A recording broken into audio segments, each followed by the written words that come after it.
أعوذ بالله من الشيطان الرجيم والمسلم ومنا وإمشون من دمنا قرب كذا فايدة أنا إمشون دمنا ما سنجنا رسول ما نوي اللهم صل على سيدنا محمد الفاتح لما خلق والقاتم لما سبق الناصر الحق بالحق والهادي إلى صراط المستقيم حق قدره المقدار العظيم أنجلنا سنجنا رسول ما أمنا بي فايدة كجمالي أمنا sɔrɔ bina kun dɔ di adamadenw kan sɔrɔ jumɛn don i y'a faamu n'ala sɔnna ma n'i bɛ bɔ i ka da fɛ i b'a fɔ tu bisimilayi i b'a fɔ siɲɛ joli i b'a fɔ siɲɛ 3 tu bisimilayi wara bilen yɛlɛla jiri kan a bololankolo a dalankolo a tɛgɛlankolo ne karisa de bɔtɔ filɛ ne bololankolo ne tɛgɛlankolo ne kɔnɔnalankolo yanni ne ka sigi ne da ka fa ne tɛgɛ ka fa ne kɔnɔ ka fa an balima silamɛ i b'i jija i bɛ nin kɛ siɲɛ joli ni muso don i b'a kɛ siɲɛ 4 ni cɛ don i b'a kɛ siɲɛ 3 a ka ca ala fɛ n'i ye nin kɛ nin kɛcogo la i tɛ bɔ ten k'i bɛ don ten fiyewu ala ka masaya la ala bɛ hinɛ dɔ k'i ye n'an bɔr'o la n'ala sɔnna ma layirukan dɔ tun bɛ an ni ivoiriyɛnw cɛ an sigila ka taa ivoire an sɔrɔ yɔrɔ bɛnnen don gonzague de poto n'ala ni kira sɔnna ma maa o maa n'i sela ye gonzague de poto la i ni gɛrɛbukɛ bɛ ɲɔgɔn sɔrɔ n'ala ni kira sɔnna ma an tun ye layiru minnu ta an taara ni kabako filan dɔ ye olu b'an bolo ani an ye bagiko min fɔ mɔgɔw ye mun b'a to i bɛ sababu sɔrɔ so la terrain na san kɔnɔ olu dɔ b'an bolo ani furanangalama ni suromugulama dɔ gɛrɛbukɛw fana dilan ka taa ale ka teli siritigɛ fɛ ani sayɛlɛma nasi n'ala sɔnna ma ni mɔgɔ min y'a fɛn ninnu sɔrɔ n'i y'a k'a kɛcogo la ala bɛ hinɛ k'i ye i ka sɔrɔ fɛn na ka se an ka safinɛw ma mɔgɔ t'o kofɔ mɔgɔ ye ka se masaji juguya nasi ani boloden sɛbɛndi wari farali la ani nafolo baara sababu kɔnɔna na misifin sira la n'ala sɔnna ma an kɔngɔmalen don k'an kunda ivoiriyɛnw kan n'olu y'an burannakaw ye bi dɔnni kɔni ye tiɲɛ ye adamaden n'i wulila k'i ka sababu ɲɛɲini ala bɛ i bɛn sen ma paseke gɛrɛbukɛ yɛrɛ kun tɛ taa halisa an tɛ sɛgɛn an tɛ ɲinɛ an ka sababu ɲinini na wa an bɛ ko kɛ ko ni adamadenw hakɛ bɛ taa paseke dɔnnibaa man ka kɛ dantɛmɛ mɔgɔ ye ala min ye dɔnni kalifa an ye o hinɛna anw na cogo min na an bɛ hinɛ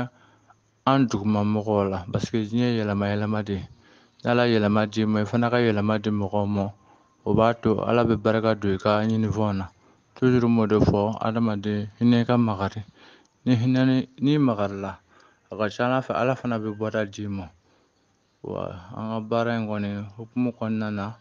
joli tɛ yen bilen n'ala sɔnna ma an ka nimoro kɔni ye 75 00 33 30 75 00 33 45 ni mɔgɔ min y'an wele o la whatsapp la i b'an sɔrɔ mashallah gɛrɛbukɛ kɔni don ka kun ye nin ye kɔni dalateliya vocal di adamadenw ma lasigili la parce que hɔrɔn bɛ minɛ a dalakan de ma n'i ye dalakan di mɔgɔw ma a labatoli ma jakusa de parce que an kun ye layiru ta k'an bɛ taa an bɛ kalo 3 kɛ yen seliko nana don o kɔrɔ parce que bangebaa ko ni foyi tɛ kelen ala kɔni an ɲuman sigi ka na mali la n'ala sɔnna ma an bɛna taa layiru tɔ timin bi kɔni an bɔra ka kilisikan min di adamadenw a b'a janto a la n'an ye kilisikan in ta ka baara kɛ n'a ye a fɔlɔfɔlɔ kɔni e yɛrɛ de b'a nafa bɔ kɔfɛ an ka bɔnnen bɛ dugu minnu na burukina olu ka sama kɔni taara sɛnɛgali fana ka sama taara kɔfɛ fana itali o sama fana dila a debaw ma ala ni kira sɔnna ma mɔgɔ mɔgɔ mana i ye o dugu ninnu na ni mɔgɔ bɛ fɛn min na n'i y'a fɔ nimoro bɛ d'i ma